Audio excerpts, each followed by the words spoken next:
Hey everyone, going to go over the lit review assignment and how to write a literature review for you.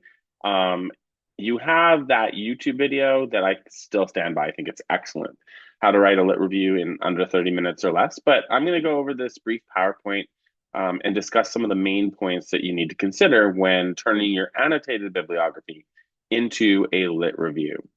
So let me share my screen here and we'll get started.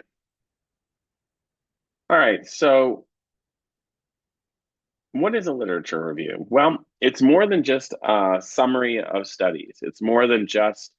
Um, it's more than just chronologically or alphabetically listing the studies and everything about them. This is more of a critical structured synthesis of research that's been done in your topic.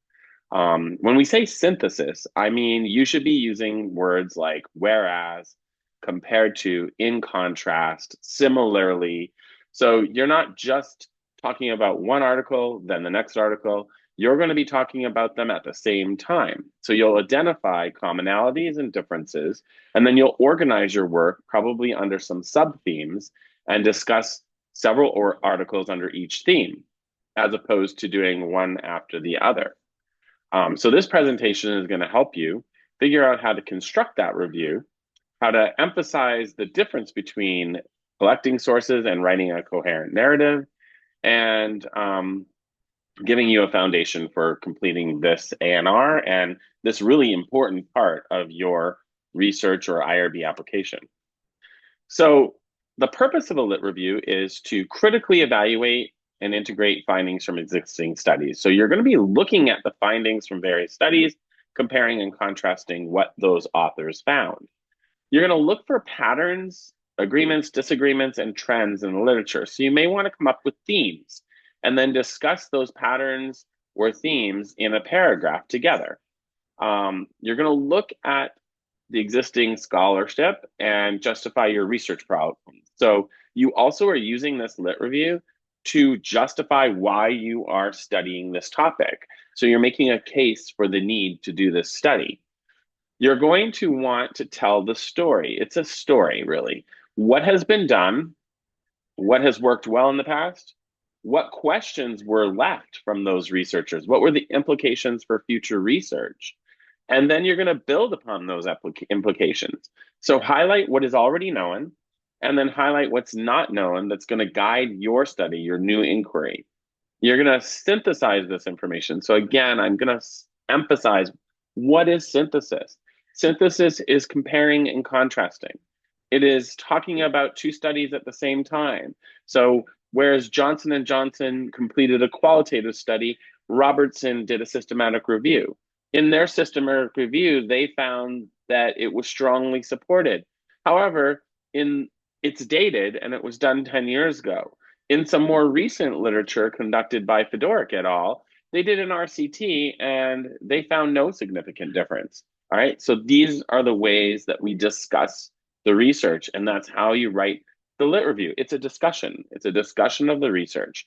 You're going to use that synthesis, and in the end of your lit review, you're going to shape future research, your research study. That literature review is going to drive the topic that you're going to be investigating in your IRB. So you're going to turn this annotated, all these articles, into a coherent review. So you're going to group studies thematically, not just chronologically. You can use themes, that could be methods, findings, limitations. You can organize an argument, link those themes to show progression or gaps. The structure of your review, you should have a clear introduction, a focused body with paragraphs that are underneath the themes, and a concise conclusion.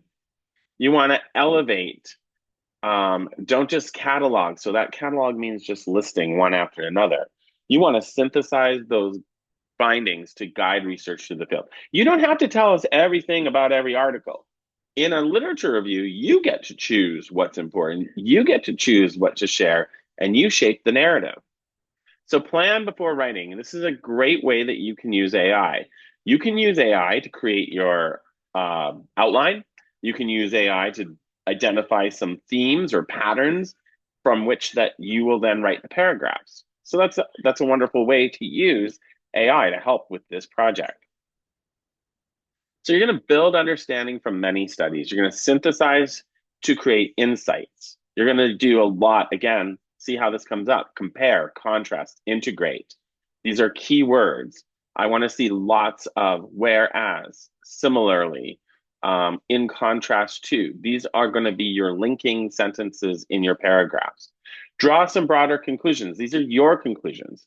Do you think that the research is strong? Yes or no? And obviously, if it's not, that will drive your current study. Reveal patterns. Do that critical analysis that we taught you in MOT 300. It's your opinion. What is the clinical bottom line? What did you learn from these studies? And share that in your lit review. Go beyond just the summary of the interpretation and contribution and move it towards your current study. So what is the difference then between an annotated and a comprehensive lit review? Well, annotated is really just to log individual sources. You give a brief description and a summary. Each one is a single source underneath the heading. A comprehensive literature review is a synthesis. It's organized, it's analytical, and it's a narrative. So you are truly analyzing how all the studies come together. So an annotated bibliography is like all the puzzles of a piece of a puzzle, pieces of a puzzle laid out on a table, right? And then the literature review is putting the puzzle together. So you're taking those pieces and you're making a cohesive picture. It should have an introduction, a body, and a conclusion. It should connect the studies. It should evaluate them from your perspective using a critical analysis. You learn to do that at MOT 300. You can debate, you can compare and contrast, you can agree, whatever you want. It's your lit review. And basically from that, you're going to build a meaningful research foundation for your IRB application. So we're going to turn that literature review into a clear research synthesis into your current study. So you want to describe what's been done, map the major studies and methods, identify any prevailing themes. Was all the research flawed? Was it all limited? Did none of it look at a certain area that you want to look at? Are there gaps, emerging questions that came out of those studies? Then you're going to highlight consensus versus debate. So you come to some type of agreement of whether more research needs to be done or that research was pretty good, but there's still questions that came out of it and any conflicting results. And all that will lead to your current question and research.